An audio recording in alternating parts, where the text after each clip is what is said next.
Lutong Ilocano na naman po ang aking isishare sa inyo ngayon, kabamba. Hi kabamba, magandang buhay! Dahil gulay is life, kaya didingding na naman po ang aking lulutuin ngayon. Kaya panoorin mo ito, baka magustuhan mo manood, matuto at mag-enjoy. Welcome ka ulit dito sa Bamba's Kitchen. Dalawang klase lang ng gulay yung aking pagsasamahin ngayon. Itong papaya at itong talbos ng sitaw o yung tinatawag naming paltong tiutong or ugot tiutong, kabamba. At sasahugan ko rin ito ng bangus. Ngayong panahon ng tag-ulan ay talagang maganda ang talbos ng sitaw. Kaya lahat ng dahon nito ay aking nakuha. Natry mo na bang pinagsama itong papaya at itong talbos ng sitaw? Dahil kalimitan na nilalahok natin dito sa ating papaya ay dahon ng malunggay. Kung hindi mo pa ito na-try, try mo ito, kabamba. Nakakatuwa lang yung aking nabili na papaya dahil wala itong buto. Medyo maliit lang itong size na aking nabili na papaya at nabili ko ito ng 15 pesos. O diba, may mura pa pala na presyo ng gulay. Kahit maliit lang ito na size, pero makapal naman itong laman niya. Pagkabalat ko naman ito, ay agad ko naman na itong hiniwa sa maninipis. Sa manipis ko lang ito hiniwa para madali lang yung pagluto natin dito. Pero may mga klase din ng papaya na madali lang itong lutuin. Pagkatapos ko naman magayat o ma-prepare itong mga sangkap na aking gagamitin, nagsiga lang ako dito ng uling dahil iihawin lang natin itong ating bangus. Itong parte lang ng ulo yung ating isasahog dito sa ating dinengdeng. Itong kalahati nito ay isasawsaw na lang natin ito sa bagoong. Tsaka maliit lang naman yung aking lulutuin na dinengdeng. Yan, at umpisahan na nating magluto. Dito sa aking cooking pot ay naglagay lang ako dito ng tubig. Nilagay ko na rin dito yung ating luya at itong inihaw na bangus. Sa ganitong lutuin ay talagang naglalagay ako dito ng luya. Yan lang yung aking nilalagay, kabamba. Kung gusto niyo naman lagyan ito ng inyong bawang o kaya sibuyas, ay pwedeng-pwede. Depende rin naman kasi kung ano yung gusto ng nagluluto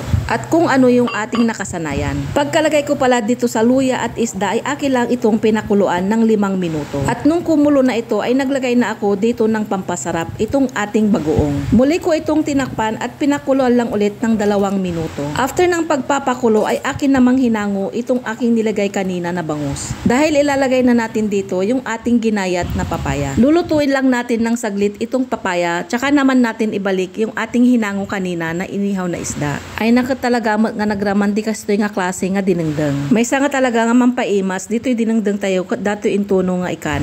Kun mabalin latamot dato'y nga sagpawan iti kuros. Kun awan talaga ati may sagpaw ay kun mabalin latan dato'y bitsin. Hinikamot ati basit dato'y lulutuak nga bitsin na tapno lalo pa nga nananam. Nung malambot na itong papaya o kaya naluto na ay nilagay ko na rin dito yung ating talbos ng sitaw. Maalala ko lang pala, kabamba, yung ganito palang klase ng lutuin ay pwedeng-pwede ito sa bagong panganak. Ganito kasi yung niluluto ng aking nanay noon, hindi lang niya ito nilalagyan ng bagoong. Kahit asin o kaya patis ay pwede na dito. Ang isinasahog pa nga niya minsan ay yung inihaw na native na manok. Paki-comment nyo man, kabamba, no nakapag-try kayong tikas nga klase nga dinengdeng, papaya kan ugot ti utong. Sana'y muli nyong nagustuhan itong aking na-share sa inyo na lutong Ilocano. Dinengdeng nga papaya kan ugot ti utong, sinagpawan tintuno nga bangus. Ay na nagimasan. Maraming salamat sa panonood, kabamba. Hanggang sa muli!